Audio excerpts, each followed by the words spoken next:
C'est avec une joie non dissimulée aujourd'hui que je vais vous présenter notre dernier coup de cœur. Alors là, ça y est, ça commence un petit peu à s'activer au niveau des nouveautés. On a pas mal de choses qu'on pourrait mettre en coup de cœur. Mais je dois avouer que celui dont je vais vous parler aujourd'hui, eh bien, ça fait quelques temps que je l'attends.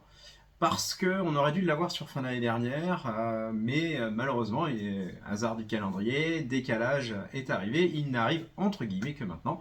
Euh, mais bon, c'est pas plus mal parce que ça nous laisse le temps et l'occasion de pouvoir en parler. Alors, qu'est-ce que c'est que cet album? C'est tout simplement le combat d'Henry Fleming. Alors, bon, c'est vrai que vous voyez tout de suite une couverture un peu sombre, je vous donne des termes un peu peut-être durs par rapport à ce que vous entendez. Déjà, on va se pencher un petit peu sur l'auteur, Steve Cusor.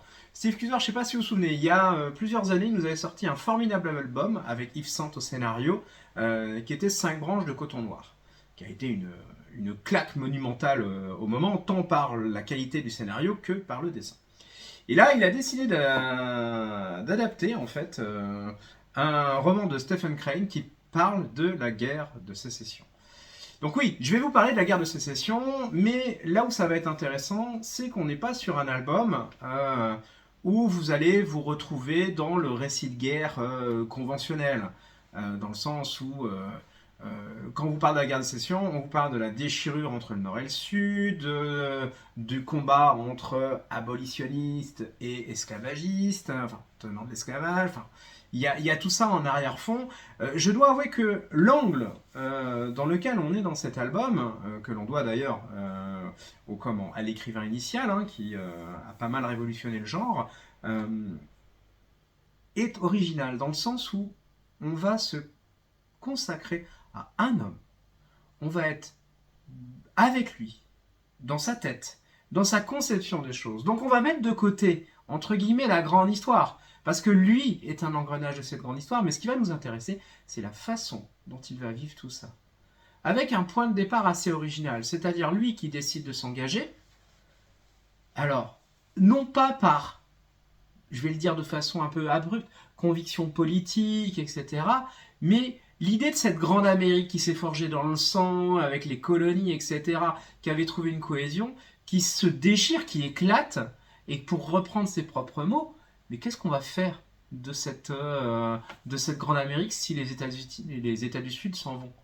Euh, c'est ça qui lui le motive à y aller. Cette impossibilité de voir un combat de presque un siècle voler en éclats pour une dissension qui pourrait trouver un accord de façon plus pacifique. Ça, je m'avance peut-être un petit peu sur la façon de le dire, mais bon. Et c'est ça qui va être intéressant. C'est-à-dire qu'on va rentrer avec lui dans sa tête. L'histoire d'un gamin, parce que c'est ça, qui va s'engager dans un conflit qu'on sait énorme, sanglant, mais on ne va pas s'occuper des stratégies militaires, etc. Parce que si on fait ça, on s'écarte de notre héros. Ce qui va nous intéresser, c'est d'être avec lui, entre guillemets, au contact. Découvrir la peur, découvrir le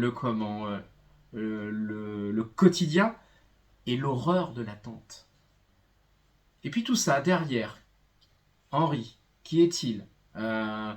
Cette envie de combattre, mais est-ce qu'elle va résister au premier feu? Est-ce qu'elle va résister à l'horreur de la confrontation? Et puis cette question, bah, si jamais il ne résiste pas, qu'est-ce qu'il fait? Oui, bah, revient.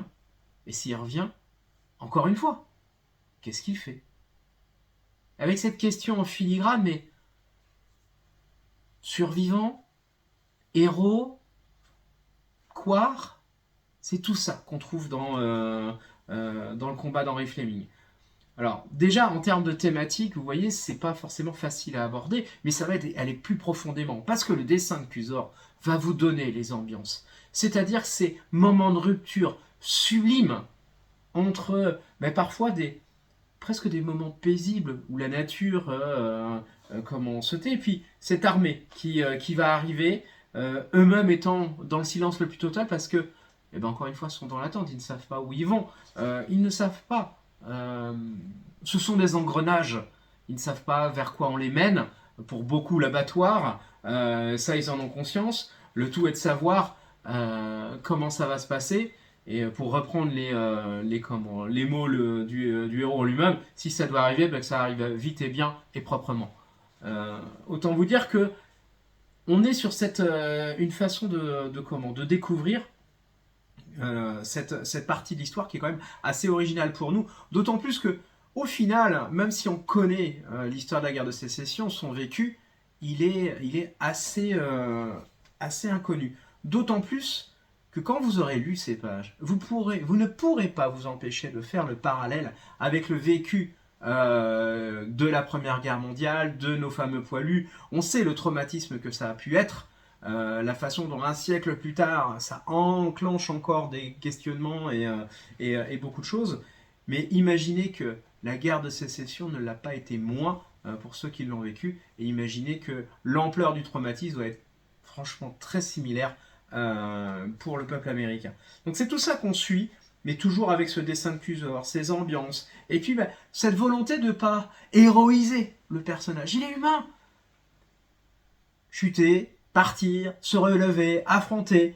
Et puis la question de savoir à un moment, est-ce qu'il bascule pas dans la folie? Est-ce que vous avez tout ça dedans? Donc c'est super riche, vous allez passer par plein d'émotions différentes. On n'est pas dans un récit de guerre classique, donc cherchez pas le côté épique de l'histoire. D'ailleurs, et dans la postface, il cite Stephen Crane qui dit qu'il a essayé de faire une psychologie de la peur par rapport à son héros. Et c'est assez intéressant parce que ça prend différentes tournures, un portrait psychologique de la peur, pardon, pour reprendre les termes exacts. C'est vraiment ça qu'on retrouve dans cette histoire-là. Et puis bah, ce dessin, tout en nuances, tout en ambiance, c'est vraiment à découvrir. Donc, laissez-vous aller à cette histoire, laissez-vous la découvrir, vous découvrirez très certainement en plus une période historique moins classique, qui vous permettra aussi de mettre un mot et des images sur une période qui a marqué son temps et qui a fait un virage aussi pour l'Amérique. Donc, je vais vous souhaiter, comme d'habitude, une bonne lecture. Si vous avez besoin d'en parler, vous me savez où me trouver. Et puis, bon, on va se dire à bientôt. Allez, au revoir.